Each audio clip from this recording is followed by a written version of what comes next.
চীন বাদে যেসব দেশের উপর শুল্ক আরোপ করা হয়েছিল তা ৯০ দিনের জন্য স্থগিত করেছেন যুক্তরাষ্ট্রের প্রেসিডেন্ট ডোনাল্ড ট্রাম্প। বুধবার তিনি এ ঘোষণা দিয়েছেন। অন্য দেশগুলোকে ছাড় দিলেও চীনা পণ্যের উপর মোট শুল্কের পরিমাণ ১০৪% থেকে বাড়িয়ে ১২৫% করার ঘোষণা দিয়েছেন মার্কিন প্রেসিডেন্ট। এদিকে আগামী ৯০ দিনের জন্য যুক্তরাষ্ট্রের ঘোষিত নতুন শুল্ক স্থগিত করায় দেশটির প্রেসিডেন্ট ডোনাল্ড ট্রাম্পকে ধন্যবাদ জানিয়েছেন প্রধান উপদেষ্টা ডক্টর মোহাম্মদ ইউনূস। রাতে প্রধান উপদেষ্টার ভেরিফাইড ফেসবুক পেজে ধন্যবাদ জ্ঞাপন করা হয়। এর আগে যুক্তরাষ্ট্রের শুল্ক ইস্যুতে দেশটির প্রেসিডেন্ট ডোনাল্ড ট্রাম্পকে চিঠি দিয়েছিলেন অন্তর্বর্তীকালীন সরকারের প্রধান উপদেষ্টা অধ্যাপক ডক্টর মোহাম্মদ ইউনূস। চিঠিতে ৩ মাসের জন্য বাংলাদেশের উপর আরোপিত ৩৭% শুল্ক প্রস্তাব স্থগিত রাখার আহ্বান জানানো হয়। দেশজুড়ে আজ থেকে শুরু হয়েছে এসএসসি ও সমমানের পরীক্ষা। সকাল ১০টায় একযোগে দেশের বিভিন্ন কেন্দ্রে পরীক্ষা শুরু হয়। পরীক্ষা অনুষ্ঠিত হবে দুপুর ১টা পর্যন্ত। এবছর মোট ১৯,২৮,১৮১ জন শিক্ষার্থী এই পরীক্ষায় অংশ নিচ্ছে। তৃতীয় অংশের পরীক্ষা চলবে আগামী ১৩ মে পর্যন্ত, আর ব্যবহারিক পরীক্ষা অনুষ্ঠিত হবে ১৫ থেকে ২২ মে। সকালে পরীক্ষার্থীরা নির্ধারিত সময়ের ৩০ মিনিট আগে কেন্দ্রে উপস্থিত হওয়ার নিয়ম মেনে যথাসময়ে কেন্দ্রে পৌঁছায়। পরীক্ষার শুরুতে কোনো ধরনের অনাকাঙ্ক্ষিত ঘটনা না ঘটায় শিক্ষার্থী, অভিভাবক ও শিক্ষকদের মধ্যে স্বস্তি দেখা গেছে। দর্শক, এই মুহূর্তে রাজারবাগ আছেন সহকর্মী আফজাল হোসেন। এসএসসি পরীক্ষার খবর জানতে যুক্ত হচ্ছে তার সাথে। আফজাল, এসএসসি পরীক্ষা তো শুরু হয়ে গেছে, এখন সেখানে সার্বিক পরিস্থিতি কি জানাবেন আমাদের? জি, আমি একটি পরীক্ষা কেন্দ্রের সামনে আছি। এখানে আপনি জানেন সকাল 10টা থেকে পরীক্ষা শুরু হয়েছে এবং সরকারি নির্দেশনা অনুযায়ী 9:30টার আগেই পরীক্ষার্থীরা সবাই সেখানে প্রবেশ করেছেন এবং নিজ নিজ কক্ষে অবস্থান করে এই মুহূর্তে তারা পরীক্ষা দিচ্ছেন। ইতিমধ্যে আধা ঘন্টা পার হয়েছে। এখন পর্যন্ত সব কিছু ঠিকঠাক এবং স্বাভাবিক মনে হয়েছে। এবং আমি কেন্দ্রের বাইরে যদি আপনাদেরকে একটু দেখাই, যে এখানে দেখবেন যে অনেক অভিভাবক অপেক্ষা করছেন, তাদের সন্তানরা ভেতরে পরীক্ষা দিচ্ছেন। তারা অনেকটা কিছুটা উদ্বিগ্ন হয়ে অপেক্ষা করছেন। তারা জানেন তাদের সন্তান বিগত 5 বছর ধরে 6 থেকে 6, 7, 8, 9 এবং এখন এসএসসি 5 বছরের স্বপ্নের যেই স্বপ্ন পূরণ হতে চলেছে আজকের এই পরীক্ষার মাধ্যমে। সুতরাং এই পরীক্ষাটি নিঃসন্দেহে তাদের জীবনের অন্যতম গুরুত্বপূর্ণ একটি পরীক্ষা এবং এই পরীক্ষাটির ফলাফল এবং পরবর্তীতে উচ্চ মাধ্যমিক পরীক্ষার ফলাফলের উপরে ভার্সিটি ভর্তি একটা গুরুত্বপূর্ণ ইস্যু হয়। সেজন্যও তাদের জীবনের এই পরীক্ষাটি অনেক বেশি গুরুত্বপূর্ণ। সেজন্য অভিভাবকরা স্বাভাবিকভাবে একটু টেনসড বা একটু দুশ্চিন্তা থাকেই। তবে পরীক্ষার্থীরা যেটা জানিয়েছেন, তাদের প্রস্তুতি দারুণ ছিল। তাদের প্রস্তুতি দীর্ঘদিন ধরেই নিচ্ছেন এবং এবার তারা টেস্ট পরীক্ষার পরে অন্যান্য বছরের তুলনায় এবার টেস্ট পরীক্ষার পরে একটু বেশি সময় পেয়েছেন। সেজন্য তাদের প্রস্তুতি আরেকটু ভালো নেওয়ার সুযোগ পেয়েছেন। এজন্য পরীক্ষার্থীরাও সন্তুষ্টি জানিয়েছেন এবং আশা করছেন তারা যে এবার পরীক্ষা তাদেরও ভালো হবে। আর কেন্দ্রের বাইরের পরিবেশ যদি বলি, এখানে নিরাপত্তা ব্যবস্থা অত্যন্ত ভালো। এখানে প্রশাসন অত্যন্ত সক্রিয় অবস্থায় আছে। এছাড়া বেশ কিছু নিয়ম কানুন ঘোষণা করা হয়েছে আজকের পরীক্ষা কেন্দ্রিক।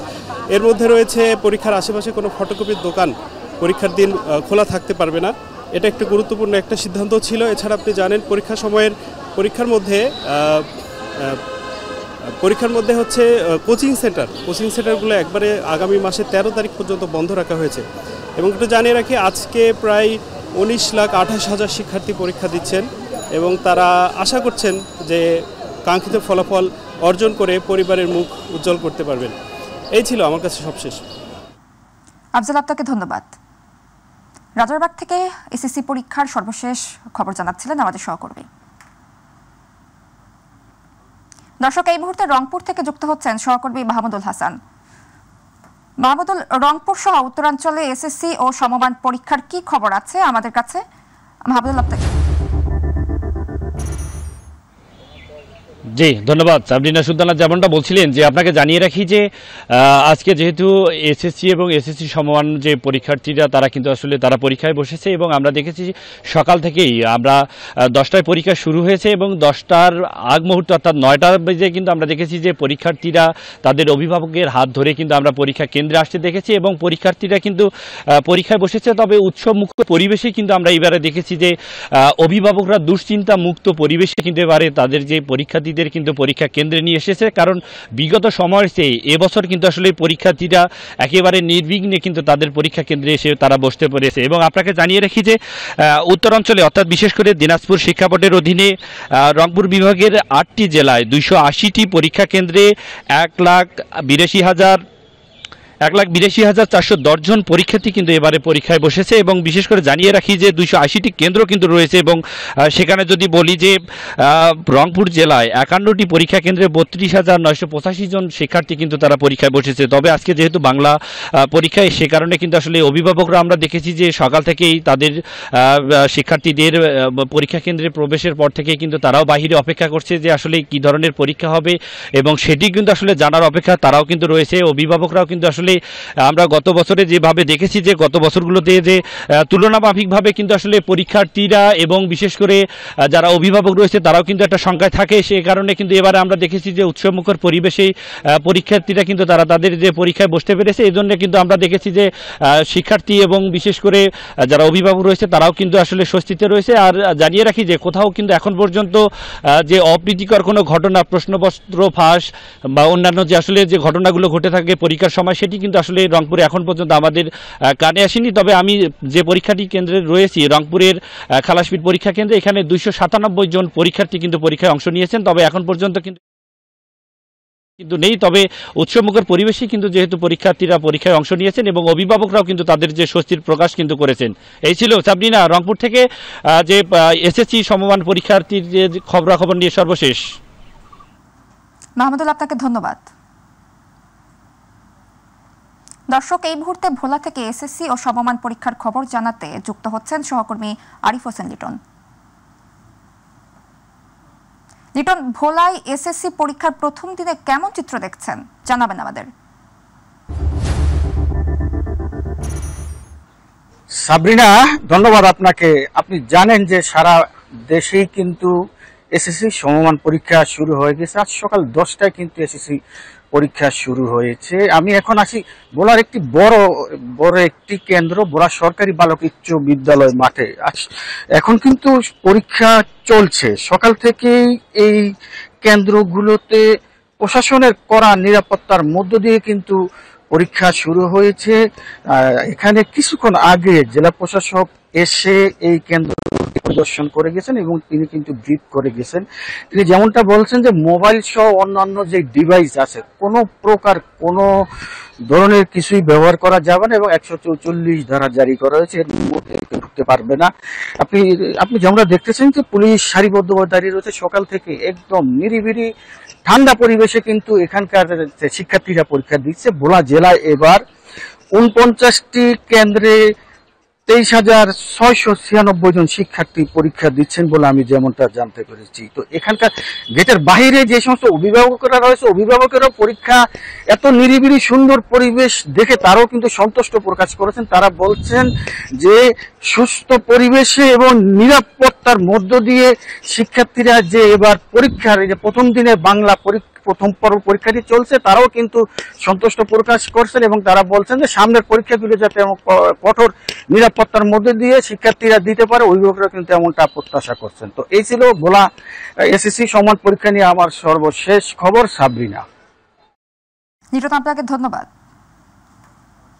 চলে যাচ্ছি পরবর্তী সংবাদে। রাজধানীর বুক জুড়ে এখনো শোভা পাচ্ছে 24 ছাত্র জনতার গণঅভ্যুত্থানের সময়ে ফাঁকা দেয়াল চিত্র, যা গ্রাফিতি নামে পরিচিত। আর এসব ছবিতে প্রকাশিত পেয়েছে সাধারণ মানুষের প্রত্যাশা ও আকাঙ্ক্ষার প্রতিচ্ছবি।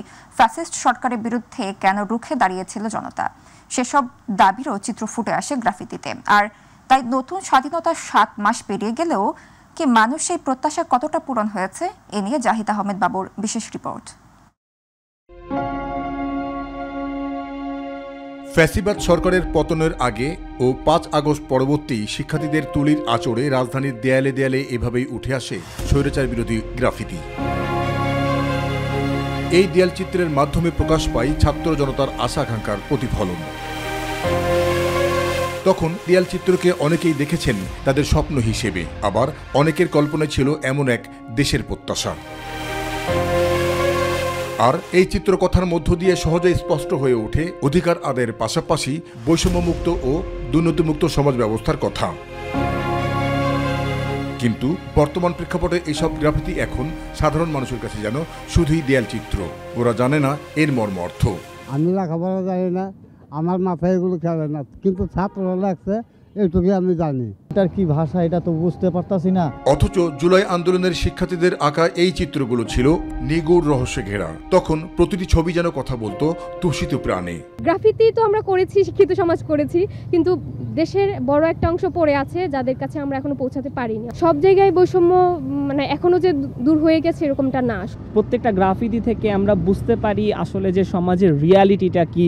অ্যান্ড ইটস লাইক যে কথাগুলো আমরা প্রকাশ্যে বলতে পারতেছিলাম না আগে অনেক লম্বা একটা সময় ধরে, আমরা ট্রাই করতেছিলাম সেগুলো এক্সপ্রেস করার। শুধু তাই নয়, শিক্ষার্থীদের পাশাপাশি এক কাতারে দাঁড়িয়ে যে তরুণটি জীবন দেওয়ার জন্য প্রস্তুত ছিল, আজ তার জীবনে এই গ্রাফিতির কি বার্তা বহন করে তা নিয়ে জনমনে রয়েছে নানা প্রশ্ন। কিছু কিছু সেগমেন্টে আমরা এখনো বৈষম্যের শিকার, কিছু কিছু সেগমেন্টে এখনো ক্লিয়ার হয়নি। আমার অধিকার কি এটা বুঝতে হলে মানুষকে আরো সময় লাগবে, মানুষকে সেই জ্ঞানটা মানুষের কাছে পৌঁছাতে হবে, এটাও আমাদেরই দায়িত্ব। আর তাই বুক চেতিয়ে দাঁড়িয়ে থাকা আত্মত্যাগী যে যুবক স্বাধীনতার স্বপ্ন দেখেছে, যে নতুন বাংলাদেশকে নিয়ে, সেই স্বপ্ন বাস্তবায়িত হলো কতটা সেটাই এখন দেখার বিষয়। যে বাণী অন্তরে পাথর চাপা দেওয়া যায়নি, সেই বাণী এভাবেই ফুটে উঠেছিল রাজধানী সহ দেশের বিভিন্ন দেয়ালে দেয়ালে। আর এইসব দেয়াল লিখনগুলো তখন বলছিল মুক্তি চাই, অধিকার চাই, স্বাধীনতা চাই। অতঃপর জুলাই গণ অভ্যুত্থানে শহীদদের রক্তে সেই কাঙ্ক্ষিত স্বাধীনতা ফিরে এসেছে ঠিকই, কিন্তু ফিরে আসেনি বাঙালির সেই বৈষম্যহীন অধিকার। এমনটাই বলছেন সাধারণ মানুষ। জাহিদ আহমেদ বাবু, মাই টিভি, ঢাকা। দুই শিক্ষকের দ্বন্দ্বের প্রেক্ষিতে মেহেরপুর গাংনীর রুয়েরকান্দি সরকারি প্রাথমিক বিদ্যালয়ে তালা ঝুলিয়ে দিয়েছে স্থানীয়রা। পড়াশোনার সুষ্ঠু পরিবেশের জন্য এই শিক্ষকদের বদলির আবেদন জানিয়েছেন অভিভাবক ও গ্রামবাসী। ঘটনার বিস্তারিত ঊর্ধ্বতন কর্তৃপক্ষকে জানানো হয়েছে, জানিয়েছে স্থানীয় শিক্ষা বিভাগ। প্রতিনিধি মাহবুব আলমের রিপোর্ট, জানাচ্ছেন ইলিয়াস কমল। রুয়েরকান্দি সরকারি প্রাথমিক বিদ্যালয়ে প্রধান শিক্ষক ও সহকারী শিক্ষক হিসেবে কাজ করেন দুইজন শিক্ষিকা। এর মাঝে সহকারী শিক্ষিকা আশুরা খাতুনের সাথে দীর্ঘদিন পারিবারিক দ্বন্দ্ব রয়েছে প্রধান শিক্ষক আমিরুল ইসলামের। পারিবারিক দ্বন্দ্বের ফলে ডিসেম্বরে করা মারামারির ঘটনায় 2 মাস পেছনে ছিলেন আমিরুল। 7 এপ্রিল পেছনের মেয়াদ শেষ করে স্কুলে যোগদান করেছিলেন প্রধান শিক্ষক। ওই দিন রাতেই আমিরুলকে আশুরার স্বামী সহ কয়েকজন পিটিয়েছে অভিযোগ স্থানীয়দের। ঘটনার প্রেক্ষিতে পারিবারিক দ্বন্দ্বের কারণে শিক্ষাঙ্গনের পরিবেশ ঝুঁকিপূর্ণ হওয়ায় স্কুলে তালা ঝুলিয়ে দিয়েছে স্থানীয়রা। পারিবারিক সমস্যা আছে তাদের, তারা মারামারি করেছে। আমাদের শিক্ষা অফিসার এসেছিল আমাদের অফিসে, হেড স্যার আর ওই আশুরা ম্যাডামের মধ্যে একটা সমস্যার কারণে সেটা সমঝোতা করতে এসেছিল। তারপরে আজকে বিদ্যালয়ে এসে দেখছি আমরা তালা মারা। স্কুল টাইম মেনটেনেন্স করে যথাসময়ে চলে গেছে। তারপর রাত্রে আমি শুনেছি যে হেড স্যারকে কারা যেন মারধর করছে। সকালে এসে আমি স্কুলে এসে দেখছি যে স্কুলে তালা মারা। শিক্ষকদের দ্বন্দ্বে স্কুলে শিক্ষার পরিবেশ না থাকায় অনেক শিক্ষার্থীকেই অন্য স্কুলে পাঠাচ্ছেন অভিভাবকরা। একই সঙ্গে 2 শিক্ষককে বদলির আবেদনও জানান তারা। অভিভাবকরা অতিষ্ঠিত, এই জন্য আমরা চাচ্ছি যে 3টে শিক্ষককে বদলি হয়ে যাক, তাহলে আমাদের সন্তানরা একটু লেখাপড়া করার সম্ভাবনা আছে। তালা ঝোলানোর খবর পেয়ে বিদ্যালয় পরিদর্শনে গিয়েছেন উপজেলা প্রাথমিক শিক্ষা কর্মকর্তা। গ্রামবাসীদের সাথে কথা বলে ঊর্ধ্বতন কর্তৃপক্ষকে জানানো হয়েছে বলেও জানান তিনি। তবে প্রধান শিক্ষকের চাকরির মেয়াদ মাত্র 11 মাস থাকায় তার বদলি নিয়ে সিদ্ধান্ত নেওয়া যাচ্ছে না বলেও জানানো হয়। এনাদের 2 জনকে বদলি করে অন্যত্র দিলে আর অন্য ভালো শিক্ষক যদি এখানে দেওয়া হয় তাহলে এই বিদ্যালয়টা ভালো চলবে। বিদ্যালয়টিতে শিক্ষার সুষ্ঠু পরিবেশ ফিরিয়ে আনতে কার্যকর ব্যবস্থা নেবে সরকার, এমনটাই প্রত্যাশা শিক্ষার্থী, অভিভাবক সহ গ্রামবাসীর। ইলিয়াস কমল, মাই টিভি। আবারও এসএসসি পরীক্ষার প্রসঙ্গ। এবার চলে যাচ্ছি বরিশালে। এই মুহূর্তে যুক্ত হচ্ছেন সহকর্মী পারভেজ রাসেল। রাসেল, বরিশাল সহ দক্ষিণাঞ্চলে এসএসসি পরীক্ষার কি খবর আছে আপনার কাছে, জানাবেন আমাদের। সাবরিনা, যেমনটা জানাতে চাই আপনাকে, আসলে গোটা দেশের ন্যায় এক যুগে কিন্তু বিভাগীয় শহর বরিশালে শুরু হয়েছে আজ সকাল 10টায় নির্ধারিত সময় এসএসসি সমমান ও মাধ্যমিক স্কুল সার্টিফিকেট পরীক্ষা। সে লক্ষ্যে বরিশালে কিন্তু বরিশাল শিক্ষা বোর্ড এবং জেলা প্রশাসনের অধীনে একটি টিম গঠন করা হয়েছে। পাশাপাশি 16টি ভিজিলেন্স টিম গঠন করা হয়েছে। সুষ্ঠু এবং নকলমুক্ত পরিবেশে যাতে আসলে পরীক্ষাটি অনুষ্ঠিত হয় বা কোনো প্রকার জানেন যে এই মুহূর্তে একটু অস্থিতিশীল পরিবেশের মধ্যে যাচ্ছে, যাতে কোনো প্রকার পরীক্ষার্থী বা পরীক্ষার উপরে প্রভাব না পড়ে সে লক্ষ্যে সুষ্ঠুভাবে পরীক্ষা সম্পন্ন করার লক্ষ্যে প্রশাসন এবং শিক্ষা বোর্ড কিন্তু ঐক্যবদ্ধ রয়েছে। পাশাপাশি বিভাগের একটু তথ্য দিয়ে রাখছি, বরিশালের বিভাগের 6 জেলায় মোট পরীক্ষার্থীর সংখ্যা রয়েছে 1,491 জন, যা বিগত বছরের তুলনায় এবছরও কিন্তু ছাত্রদের তুলনায় ছাত্রীর পরীক্ষার্থীর সংখ্যা অনেক বেশি। এই মুহূর্তে রয়েছে বরিশাল বর্জুমোহন বিদ্যালয়ের সামনে কালীবাড়ি রোডের, এখানে অভিভাবকরা রয়েছেন অপেক্ষা করা, তারা তাদের শিক্ষার্থীদেরকে সকাল 10টার মধ্যেই বিদ্যালয়ে ঢুকিয়ে দিয়েছে এবং কঠোর নিরাপত্তার মধ্যে দিয়ে কিন্তু তাদেরকে আসলে কেন্দ্রে প্রবেশ করতে দেওয়া হয়েছে। কোনো প্রকার ইলেকট্রনিক কোনো ডিভাইস, ক্যালকুলেটর, মোবাইল বা হাত ঘড়িও কিন্তু প্রবেশ করতে দেওয়া হয়নি।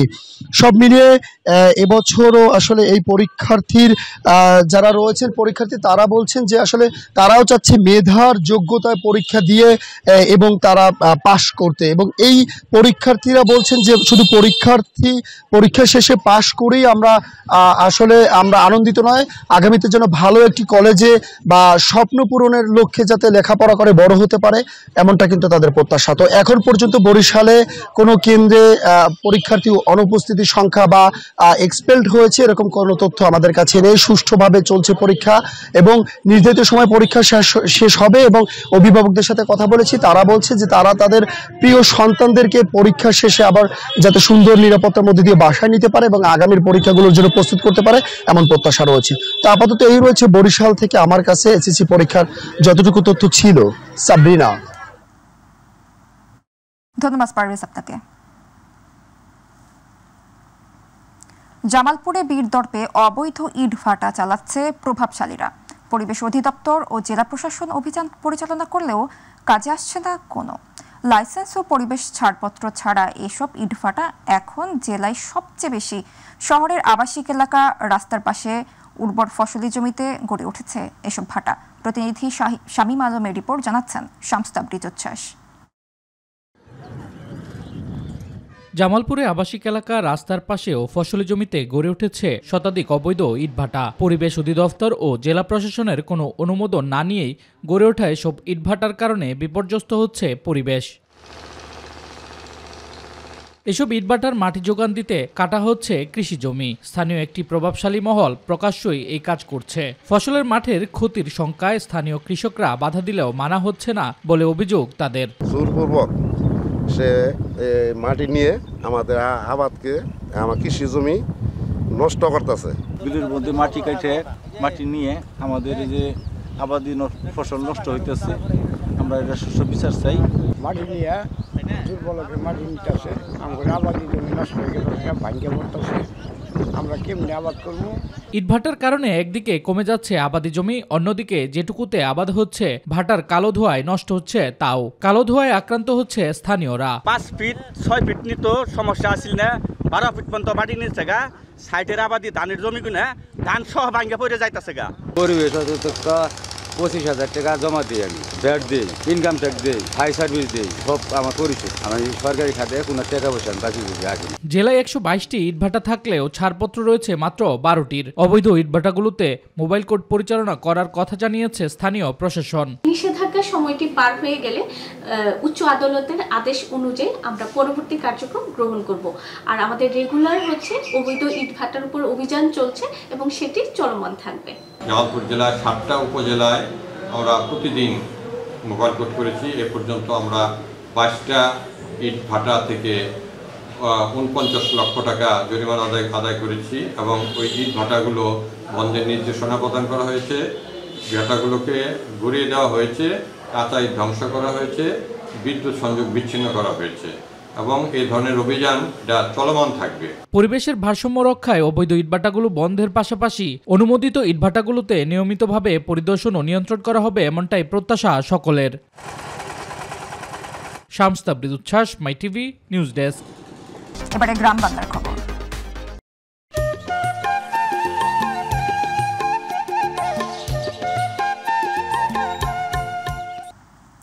বিএনপির কেন্দ্রীয় সহ সাংগঠনিক সম্পাদক ব্যারিস্টার মীর মোহাম্মদ হেলাল উদ্দিন বলেছেন, বিশ্ব মানবতা আজ বিশ্ব মোড়লদের হাতে ক্ষতবিক্ষত হচ্ছে। মুসলিম হিন্দু বলতে কোনো কথা নেই। এ ধরনের সন্ত্রাসী কর্মকাণ্ড যারা করে তারা বিশ্ব মানবতার শত্রু। বুধবার চট্টগ্রাম নগরী বিপ্লবী উদ্যানের সামনে ফিলিস্তিনিদের উপর ইসরায়েলের বর্বরোচিত হামলার প্রতিবাদে মহানগর স্বেচ্ছাসেবক দলের মানববন্ধনে প্রধান অতিথির বক্তব্যে তিনি একথা বলেন।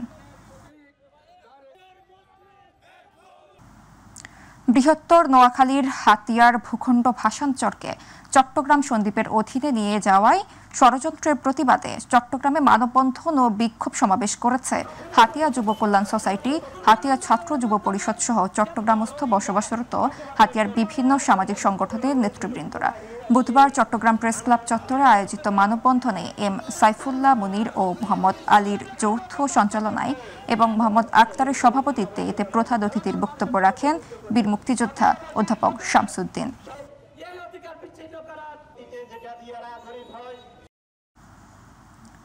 নারী স্বাস্থ্য, বন্ধ্যাত্ব এবং সুস্থ জীবনযাপনের বিষয়ে সচেতনতা বৃদ্ধির লক্ষ্যে লিন মিসার ফার্টিলিটি ও হোয়াইট ফাউন্ডেশনের যৌথ উদ্যোগে 200 জন নারী রোগী ও তাদের পরিবারের অংশগ্রহণে চট্টগ্রামে পেনিনসুলায় পেশেন্ট এডুকেশন ও এনগেজমেন্ট কনফারেন্স অনুষ্ঠিত হয়েছে।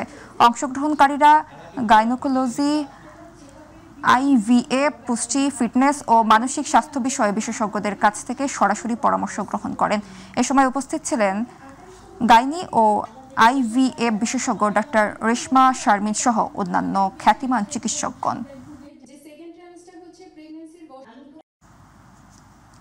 নারায়ণগঞ্জের রূপগঞ্জে বিনা নোটিসে শ্রমিক ছাঁটাইয়ের প্রতিবাদে ঢাকা সিলেট মহাসড়ক অবরোধ করেছে শ্রমিকরা। বুধবার উপজেলার আউখাবো এলাকায় শ্রমিকরা আগুন জ্বালিয়ে সড়ক অবরোধ করে বিক্ষোভ করেছে। এ সময় আইন শৃঙ্খলা বাহিনীর সাথে শ্রমিকদের ধাওয়া পাল্টা ধাওয়ার সেনা কর্মকর্তা, পুলিশ, শ্রমিক সহ আহত হয়েছেন 50 জন। এ ঘটনায় ঢাকা সিলেট মহাসড়কে দীর্ঘ যানজটের সৃষ্টি হয়। সাতক্ষীরা র্যাব 6-এর উদ্যোগে আশাশুনি উপজেলার আনুলিয়ায় বেড়িবাঁধ ভাঙন কবলিত এলাকায় ক্ষতিগ্রস্ত প্রত্যন্ত অঞ্চলের মানুষের মাঝে ত্রাণ সামগ্রী বিতরণ করা হয়েছে। বুধবার আনুলিয়া ইউনিয়ন পরিষদ সাইক্লোন সেন্টারে অসহায় 100টি পরিবারের মাঝে ত্রাণ সামগ্রী হিসেবে চাল, ডাল, আটা, তেল, বিশুদ্ধ পানি ও পানি বিশুদ্ধকরণ ট্যাবলেট প্রদান করেন র্যাব 6-এর মেজর মোহাম্মদ ফারুক হোসেন। এ সময় উপস্থিত ছিলেন র্যাব 6-এর সাতক্ষীরার company commander senior ASP জায়েন Uddin জিয়ান সহ অন্যান্য কর্মকর্তারা। গাজীপুর সদর উপজেলা বাঘের বাজার এলাকার একটি রিসোর্টে অসামাজিক কার্যকলাপের অভিযোগে জয়দেবপুর থানা পুলিশের অভিযানে 9 জনকে আটক করেছে পুলিশ। এ সময় ওই রিসোর্ট থেকে তাদেরকে আটক করা হয়। এ বিষয়ে স্থানীয়রা জয়দেবপুর থানা পুলিশের কর্মকর্তাদেরকে ধন্যবাদ ও কৃতজ্ঞতা জানান। জয়দেবপুর থানার ওসি আব্দুল হালিম জানান, অসামাজিক কার্যকলাপের বিষয়ে প্রশাসনের অবস্থান 0 টলারেন্স। এ ধরনের অভিযান অব্যাহত থাকবে।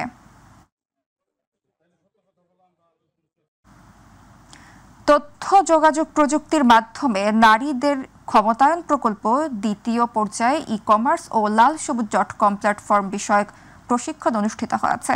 বুধবার উপজেলা কনফারেন্স রুমে এই অনুষ্ঠানে আয়োজন করা হয়। উপজেলা নির্বাহী অফিসার নাহিদা আক্তার এর সভাপতিত্বে প্রধান অতিথির বক্তব্য রাখেন জাতীয় মহিলা সংস্থার নির্বাহী পরিচালক শাহানা শারমিন। আরও বক্তব্য রাখেন তথ্য প্রকল্প দ্বিতীয় পর্যায় প্রকল্প পরিচালক শাহনাজ বেগম, নিনা সহ উপজেলা প্রশাসনের বিভিন্ন মহিলা বিষয়ক কর্মকর্তারা।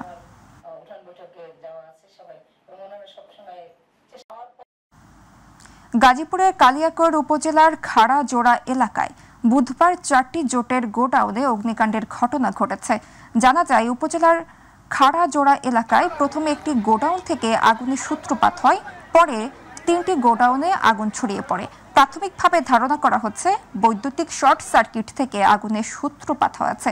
ক্ষয়ক্ষতির পরিমাণ ফায়ার সার্ভিসের কর্মকর্তা জানান, এখনো জানা যায়নি, তবে নিরলস চেষ্টায় দীর্ঘ 5 ঘন্টা পর আগুন নিয়ন্ত্রণে আসে।